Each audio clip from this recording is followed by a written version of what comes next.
سرکار صلی اللہ علیہ وسلم اپنی صاحبزادی کے گھر تشریف لائے تو اس سے معلوم ہوا کہ والد اپنی بیٹی کے گھر بغیر اطلاع کے بھی آ سکتا ہے، اس میں کوئی حرج نہیں ہے۔ اور یہ شرعی قاعدہ ضابطہ یاد رکھیے کہ شوہر پر واجب ہے کہ وہ اپنی بیوی کو ہفتے میں ایک بار ماں باپ سے ملنے کی اجازت دے۔ لے کر جانا اس پر واجب نہیں ہے، اجازت دینا واجب ہے۔ یعنی اگر بیوی چاہتی ہے کہ ہفتے میں ایک بار ماں باپ سے ملے تو شوہر اس کو روک نہیں سکتا ہے، روکے گا تو گناہگار ہوگا اور قطع رحمی کا مرتکب ہوگا، بشرطے کہ کوئی باعث فتنہ چیز نہ ہو۔ وہ فتنے کی میں بعد میں نشاندہی کرتا ہوں۔ اور جو دیگر بھائی بہن اور رشتہ دار ہوں ان سے ملنے کے لیے اسے سال میں کم از کم ایک بار اجازت دینا واجب ہوتا ہے۔ یعنی ماں باپ کو تو ہر ہفتے دینی پڑے گی ماں باپ سے ملاقات کے لیے، لیکن ان کے علاوہ کسی رشتہ دار کے پاس جانا چاہتی ہیں اگر زوجہ تو پھر سال میں ایک بار اگر اجازت دینا واجب ہے۔ اب یہ نہیں ہے کہ سال میں ایک بار اجازت دینا واجب ہے، اس سے زیادہ دے گا تو گناہگار ہوگا۔ کہنے کا مطلب یہ کم سے کم ہم صورتحال ذکر کر رہے ہیں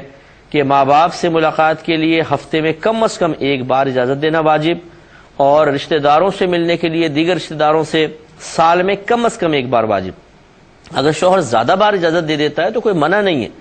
جیسے قریبی پڑوس میں بعض وقت گھر ہوتا ہے، روزانہ آنا جانا ہے ماں باپ کے ہاں بچی کا مثال کے طور پہ، تو کوئی اس میں حرج نہیں ہے۔ لیکن کہنے کا مطلب یہ ہے کہ شوہر اپنی زوجہ کو ماں باپ سے اور دیگر رشتہ داروں سے ملنے سے روک سکتا ہے، لیکن اس کی لمیٹیشن یہ بیان کی گئی ہے کہ ہفتے میں ایک بار تو پھر بھی اجازت دینی پڑے گی، اور دیگر رشتہ داروں سے ملنے کے لیے سال میں ایک بار اجازت دینی پڑے گی۔ اب جو فتنے کا مسئلہ میں نے عرض کیا تھا کہ بعض اوقات ایسا ہوتا ہے کہ ماں فتنہ انگیز ہوتی ہیں، بعض کہ بچی جب بھی جاتی ہے وہ ایسی ہوتی ہیں کہ ذہن خراب کر دیتی ہیں بچیوں کا، شوہر کے خلاف بولتی ہیں یا کچھ بھی کرتی ہیں۔ جب بچی شوہر کے ساتھ ہے بیوی تو بالکل نارمل ہے، میکے سے ہو کر آئی نہیں کہ چڑچڑا پن چڑھ گیا اور غصہ ہو رہی ہیں، چیزیں اٹھا پٹک کر رہی ہیں، چھوٹی چھوٹی بات کو کرید رہی ہیں۔ اگر شوہر ایسی بات محسوس کرتا ہے کہ میکے میں جانے کی وجہ سے میری بیوی کے معاملات میں تبدیلی آ جاتی ہے تو پھر وہ کچھ نہ کچھ اس پر عملی اقدام کر سکتا ہے، وہ روک بھی سکتا ہے اگر بشرطے کہ ایسا ہو۔ لیکن اگر ایسا نہیں ہے، بس بعض اوقات شوہر بھی ضد باندھ لیتے ہیں میں نہیں جانے دوں گا، بلکہ یہاں تک کہہ دیتے ہیں کہ اگر تو ماں باپ سے ملی تجھے طلاق، یعنی اتنی سخت کنڈیشن ڈال دیتے ہیں کہ وہ لڑکی بیچاری کیا کرے۔ اب یاد رکھیں کہ ہم نے جسے آپ کو بتایا کہ ایک بار تو اجازت دینی ہی ہوگی۔ اگر شوہر ہفتے میں ایک بار بھی اجازت نہ دے، اور کوئی مسئلہ بھی اتنا بڑا نہیں ہے، یا ہے تو دنیاوی مسئلہ ہے، کوئی دینی لحاظ سے کوئی مسئلہ نہیں ہے، تو یاد رکھیں کہ شوہر کا بیوی کو ماں باپ سے روکنا، اس طرح دیگر رشتہ داروں سے روکنا گناہ کبیرہ ہے،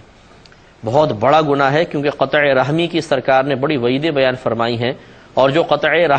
رحمی کا مطلب ہوتا ہے کہ رشتہ داری کو ختم کر دینا،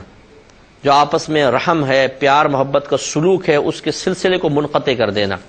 تو جب ہم ملاقات ترک کر دیتے ہیں تو یہ سلسلہ رحمت، سلسلہ کرم منقطع ہو جاتا ہے،